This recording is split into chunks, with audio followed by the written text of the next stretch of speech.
Sebab di dalam firman Tuhan, pelayanan-pelayanan perjanjian yang baru atau pelayanan di akhir zaman, di zaman Omega ini khususnya, tidak fokus terhadap hukum yang tertulis, melainkan kepada pelayanan roh.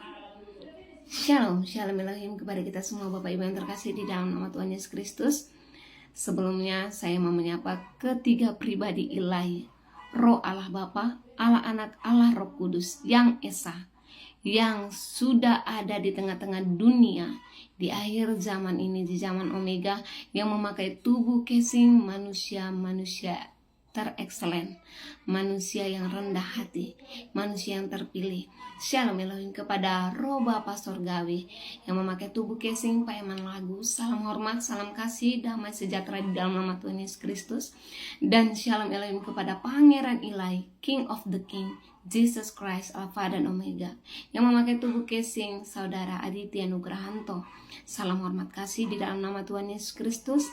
Dan shalom Elohim kepada mempelai yang cantik, elok, mempesona dan terekselen, pribadi Roh Kudus itu sendiri yang memakai tubuh casing Ibunda Faye Hamdani. Salam hormat, salam kasih, damai sejahtera di dalam nama Tuhan Yesus Kristus. Haleluya.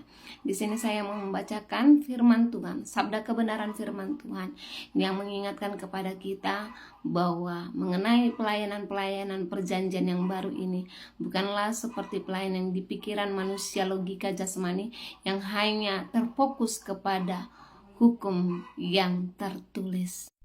Adapun firman Tuhan yang saya ingin bacakan bagi kita semua pada saat ini, yaitu yang tertulis di dalam 2 Korintus 3 ayat 1 sampai 9. Saya ulang, 2 Korintus 3 ayat 1 sampai 8. Saya akan bacakan pelayan perjanjian yang baru. Adakah kami mulai lagi memujikah diri kami? Atau perlukah kami seperti orang-orang lain menunjukkan surat pujian kepada kamu atau dari kamu?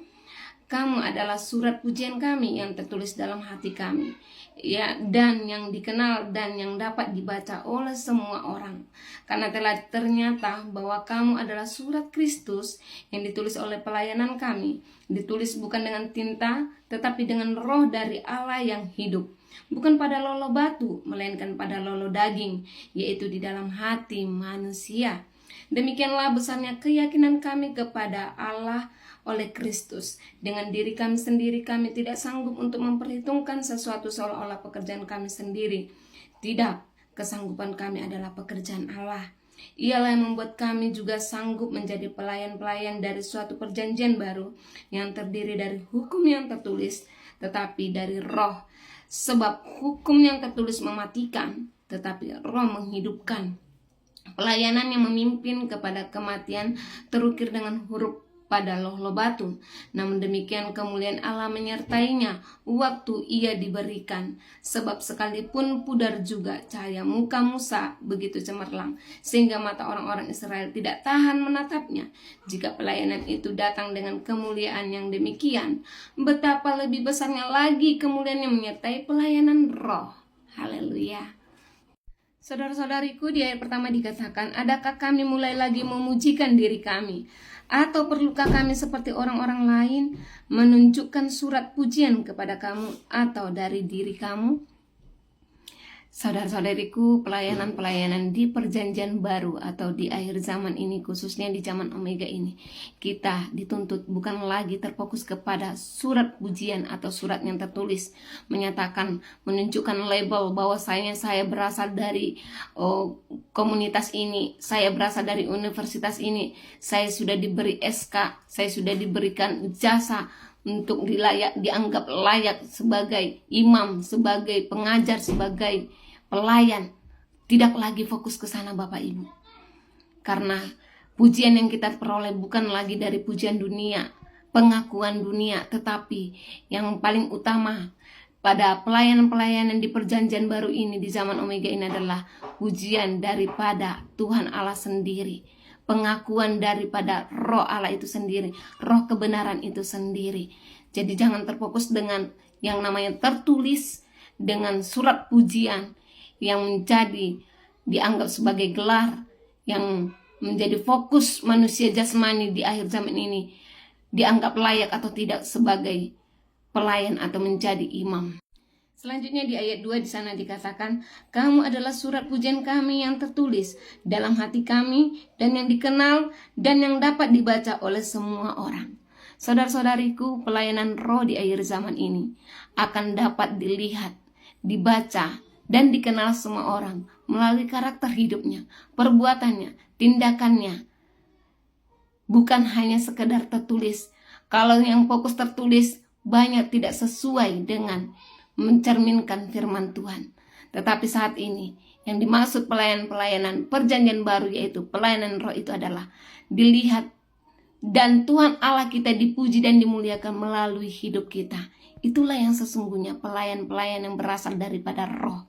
Pelayanan roh yang dimaksud di dalam firman ini. Sehingga dengan demikian kita tidak perlu meyakinkan orang lain, ya aku ini adalah imam, aku ini adalah seorang pelayan, aku ini adalah sebagai ini bla bla bla. Tidak perlu meyakinkan orang lain. Cukup orang lain melihat karakter hidup kita, maka mereka akan sudah mengenal kita. Maka mereka juga katanya akan melihat, dapat membaca siapa kita sebenarnya. Apakah kita yang dimaksud dengan pelayan-pelayan perjanjian baru atau pelayan di dalam roh itu? Dan selanjutnya saudara-saudariku di ayat 3. Karena telah ternyata bahwa kamu adalah surat Kristus yang ditulis oleh pelayanan kami, ditulis bukan dengan tinta, tetapi dengan roh dari Allah yang hidup, bukan pada lolo batu, melainkan pada lolo daging, yaitu di dalam hati manusia. Jadi kita adalah yang menjadi pelayan-pelayan di dalam Tuhan, pelayan-pelayan roh di akhir zaman ini. Tidak perlu dituliskan, dikatakan dengan tinta. Jadi jika ada yang berkata, bagaimana mungkin si Eman Lahagu, si Aditya Nugrahanto, atau si Fei Hamdan itu dikatakan adalah pribadi yang dipakai ketiga, pribadi yang esa, Allah Bapa, Allah Anak, dan Allah Roh Kudus. Emang ada ditulis namanya di firman? Tidak usah kita mempertanyakan demikian. Sebab firman sendiri berkata, tidak perlu dituliskan dengan tinta. Engkau pelayan-pelayan roh di akhir zaman ini. Karena apa katanya di sana? Di sana dikatakan,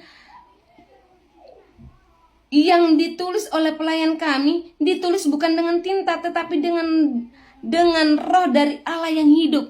Ditulis dengan roh. Tidak tanggung-tanggung Bapak Ibu.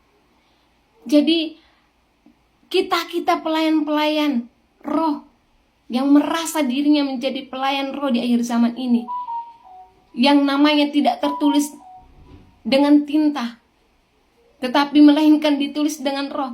Bukankah itu jauh lebih besar daripada yang tertulis dengan tinta? Dan kemudian nanti nama saudara-saudariku yang dipakai saat ini, tubuh casingnya, untuk dipakai untuk kemuliaan nama Tuhan, menyerukan suara pertobatan, membuka rahasia-rahasia kebenaran firman Tuhan, penggenapan firman Tuhan yang tertulis dalam kitab Wahyu, nanti akan dituliskan namanya di kehidupan kerajaan berikutnya, yaitu di kerajaan 1000 tahun damai. Di sanalah akan dituliskan nama saudara-saudariku yang masuk di dalam pelayanan roh itu, yaitu yang tertulis dalam kitab Wahyu 20.